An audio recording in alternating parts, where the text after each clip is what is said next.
What is an ethocracy? Ethocracies are an organization that is ruled by ethics more than ethical people. But the assumption is that ethical persons will rise to the positions of administration. Ethocracies are not hierarchical. They don't have power disparities because power disparities are unethical. Ethocracies impose limitations on the organizational structure because ethics requires an accountability, and accountability requires equality. We can't be accountable to our inferiors, and few choose to be accountable to them. Nor can inferiors hold those with power over them accountable. It is a contradiction of terms. So ethocracies are, by definition, equality organizations with equality. Ethical organizations subscribe to the principle of subsidiarity, in which all operational procedures and processes are moved down to the lowest possible level. It strives to be grassroots because it strives to eliminate power disparities. The need for accountability drives an ethical organization to equality, because unless we are equal, we can't be accountable. It also drives a separation from the world, because the world contains power disparities, and power disparities are not coherent with or compatible with an ethical organization. So to be ethical, we have to separate from the world and its power disparities. It's not a matter of separating from the world qua the world. It's more about separating from the world's unethical components or processes. Ethocracies also strive towards specialization. When we are ethical, we are charitable. Because there's no power disparities and we want to be helped, we are helped as we help others. We are also, in that sense, holding others accountable to the help they give. But we're also being held accountable for the help we give. Now, if I have an incredible, unimaginable ability to design infrastructure, then the rational, non-authoritarian, ethical thing to do would be to put me into that kind of position.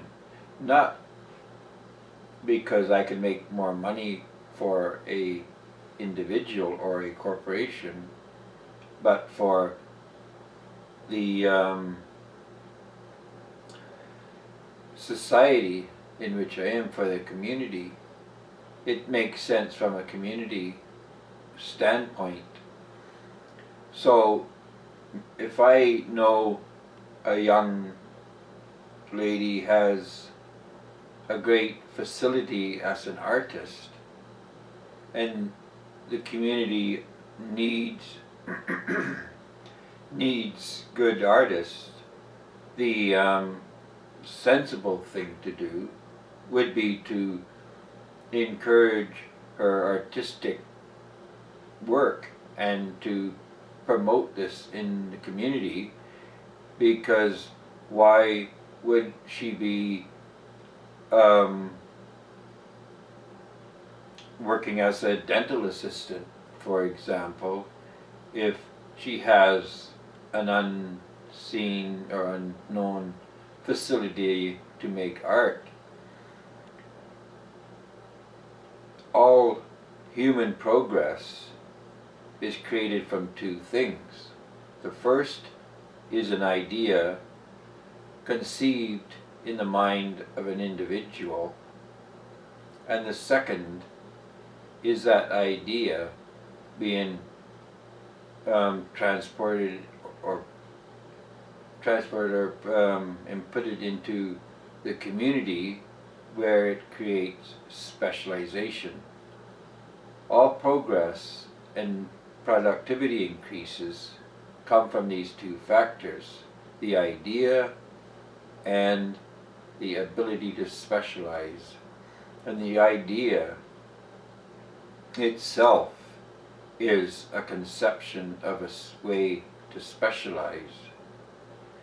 So what specialization does and what progress does is create the unique individual.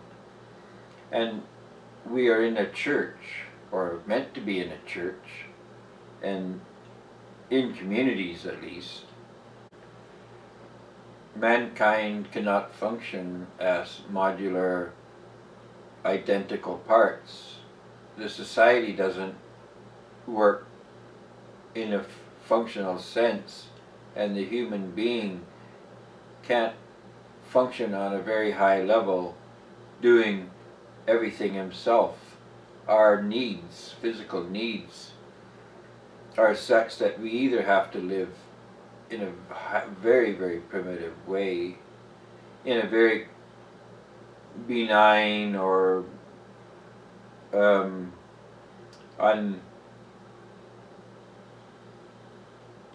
non-extreme environment, or we need to specialize so that we can each do more individually. We can increase our survival potential in harsh environments. So these two factors really are the key to our humanity: the ability to conceive something that nobody else knows, and the ability to put this, or I should say, the ability to adopt this by the community in a way that increases the rate of specialization, extent of the specialization.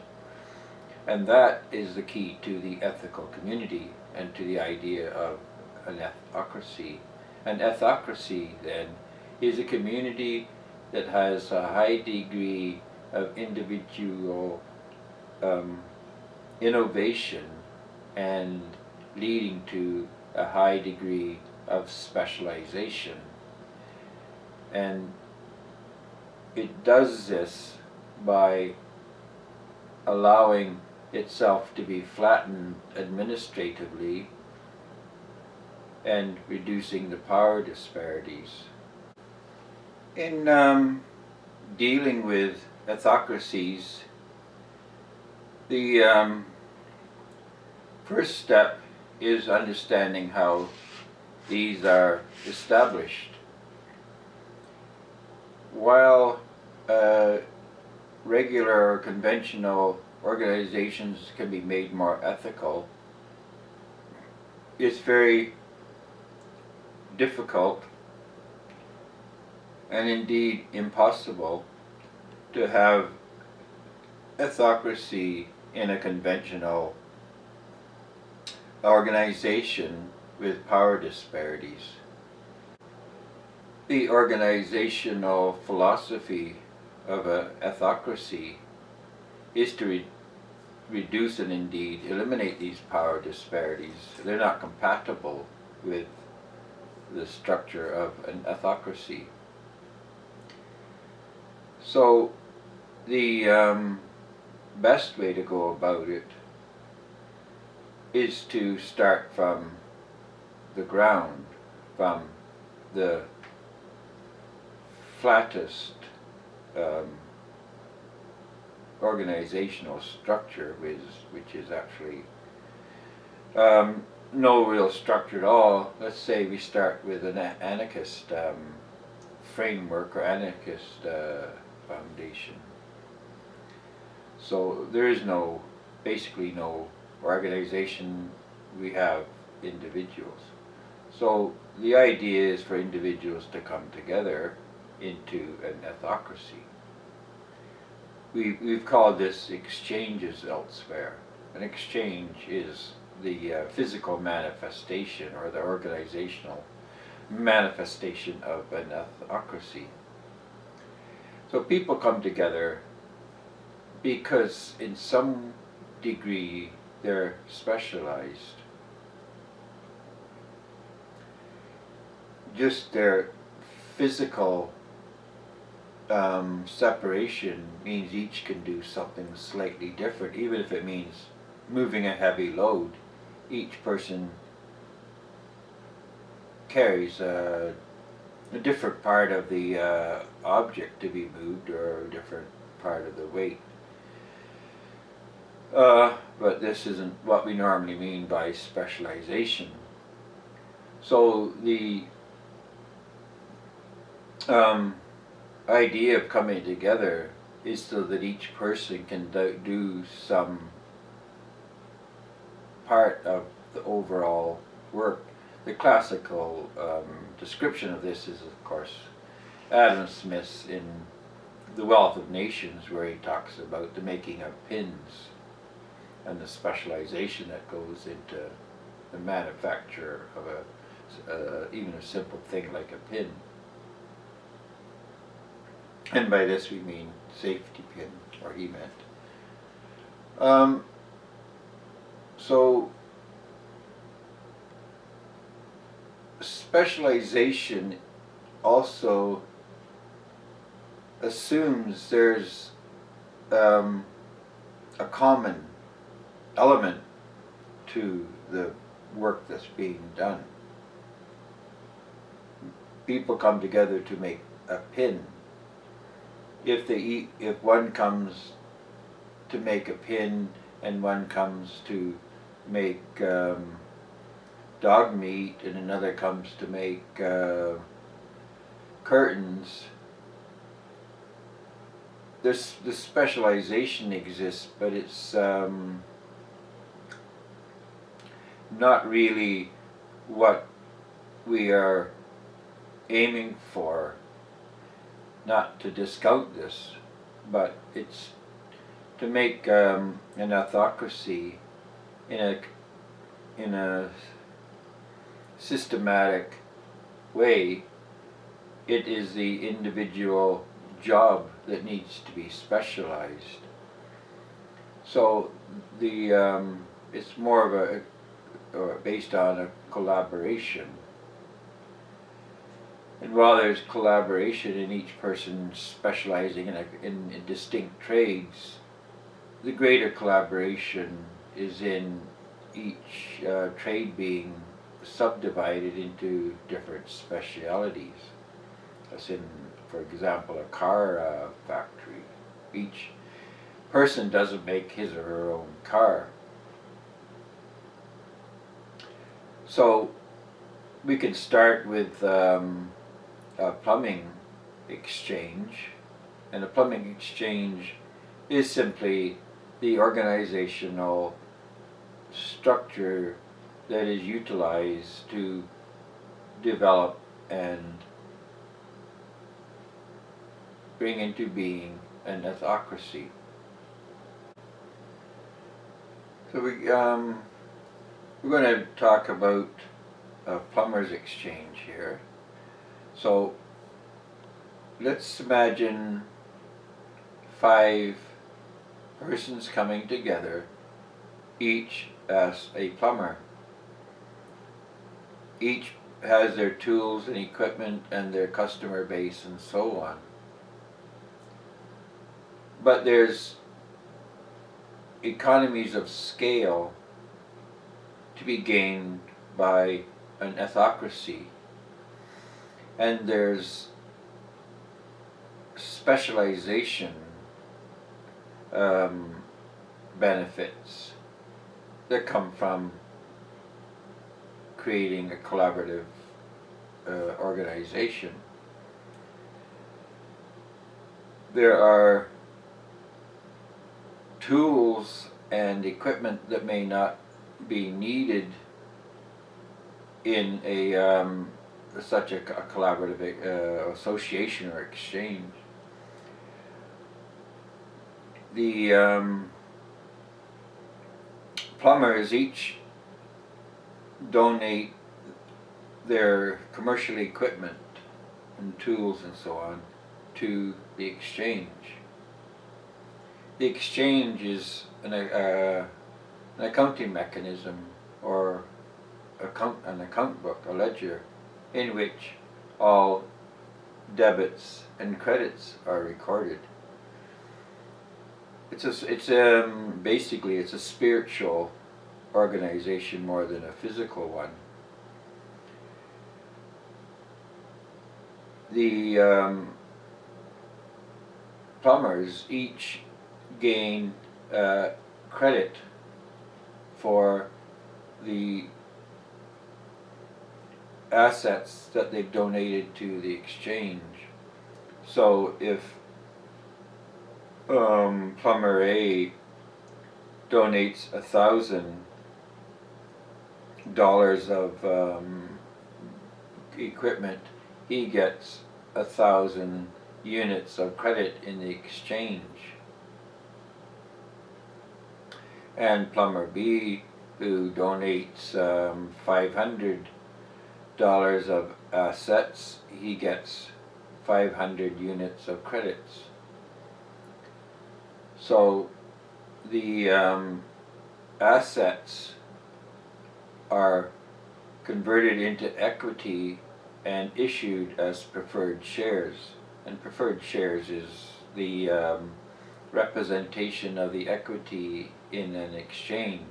In this exchange at the moment we have $1,500 of assets, and so we can issue 1,500 units of value in the form of preferred shares, and this is recorded as credits to the accounts of the investors. Now when plumber C does work, he's issued credits on his account. So a day's work could bring him $200 of preferred shares. And if he needs work done and plumber A does the work, then plumber A receives 200 credits on his account, and plumber C is debited 200 units of preferred shares from his account. These preferred shares can be given a physical representation in the same way that fiat currency is, or paper currency, and they can be issued in various denominations that are multiples of each other, or simply put, the same, issued as conventional in the way that conventional paper currency is. So that is the basic microeconomics of an exchange or an ethocracy. Moving on to a more macroeconomics position or level, we get a store that converts into an ethocracy or an exchange. So the store is donated or sold or invested in in the exchange. So the store becomes an exchange. The store owner becomes the operating executive of that store. Now, he's paid for the work he does, and but this gives the plumbers and other exchange members a place to spend their preferred shares or credit units. So when groceries or clothes or whatever are purchased, the Ethocratic economy uses preferred shares or credit units. And this enables the cash or the conventional currency units. It enables the exchange to use these as to pay off debt, member debt. Let's look at a member named Bill who owes $5,000. So the exchange has $10,000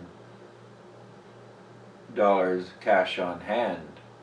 So this isn't needed for the day-to-day transactions of the exchange. It uses preferred shares. So 5,000 can be taken to pay off Bill's debt, and the debt becomes an asset or an asset of the exchange, and it becomes a debit on Bill's account, to which he pays off as he earns credits. More money that is donated to the exchange, the more money that can be used to pay off debt, and this becomes a non-interest bearing asset of the exchange, and it is recorded as debits on member accounts. The structure of an ethocracy is such that it's fractal and modular. The smallest exchange mirrors the global organization, in that an exchange is a small group with a chairperson that chairs the meetings for any discussions or determinations of policy that needs to be done. A community becomes an exchange, and as such it's also a free market. Each company is an exchange or an ethocracy, and it issues its equity or preferred shares to its workers, to its employees. And these employees can take these exchange units or credits and buy from other exchanges in the community. So the exchange model, it becomes very grassroots, and it benefits the business or the exchange to maintain as much of its business,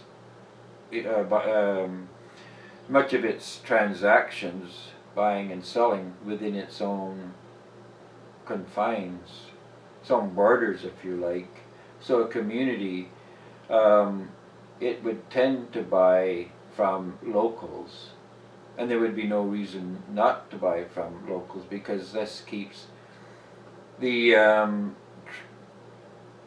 units of value, the debits and credits, it keeps them in the community. If I buy from Bill, Bill has units of value that are best spent within the community, meaning overall I will be benefited more by spending my credit units within the community, in which the probability is that they will be spent on whatever I do. So again, this means an ethocracy is organizationally flat and economically flat. It's local. It keeps things grassroots. We can expand this organization to communities, to a political riding, to a province, state, to a nation, to a economic sector globally. It doesn't really change anything.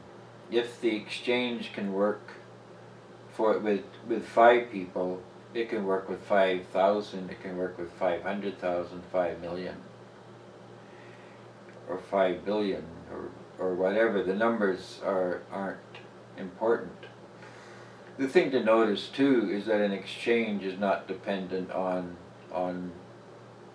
pre-existing level of assets. We don't need to be a millionaire to start this. We don't need to have a high concentration of assets. 3 people helping each other out using the exchange model, creating a kind of local currency and preferred shares, can start an exchange, and all they need to do is keep bringing in more and more people, increasing this potential for specialization. And even if 3 people have very little assets amongst them, 5,000 people can create businesses, and they can use the accumulated buying power of the 5,000 to create businesses. And the more businesses created using the exchange model, the more capital is created, and the more money in the conventional sense that is available to be used for buying assets that can be turned into businesses. If the 5,000 people become 10,000 and 100,000, all this cash can be, that isn't being used for the day-to-day transactions, can be used to buy up businesses. And these businesses can create economic activity that does sell to the conventional economy, to the outside economy, and bring in more money that can be used to buy more assets. And the local businesses, because the exchange system becomes internalized, and there's a lot of businesses that will just convert into the exchange, into the Ethocratic model. So the rate of growth will become exponential, and it's unstoppable once it begins. There's no way to reverse the process, because exchanges can't go bankrupt. The assets are just transferred into other areas. It's like Ethocratic businesses can no more go bankrupt than a department in a business can go bankrupt, because it's doing something that the company no longer needs to be done, the assets in that department and the people are just transferred into other areas, and regardless, it's not a bankruptcy situation if it's just a part of a business. And 3 people or 5 people helping each other out can't go bankrupt. It's incoherent to even think about how people helping each other would go bankrupt. The help is always needed. So long as people need help, the exchange can't go bankrupt. And it's immaterial that you multiply this by a factor of 1,000,000 or 10 or whatever, because it's still the same situation. It's still people helping each other out. And the fact that they're using tools and equipment to do it is in a sense irrelevant. It's the people helping each other out. It's that charitability, the charitableness that motivates and energizes an exchange, or an ethocracy, as we're talking here. So the key to understanding an ethocracy is accountability, is ethics. We're not averse to helping other people, but it has to be done accountably. We help those who help us, and we help others so they can help us, and we take help only when we can help in return. It's not direct, you help me, I help you. It's a group that is all helping each other and all holding each other accountable for the help they give and get. And this is what an economy is. And so an ethocracy is all about creating an economy of accountable people. Thanks for watching.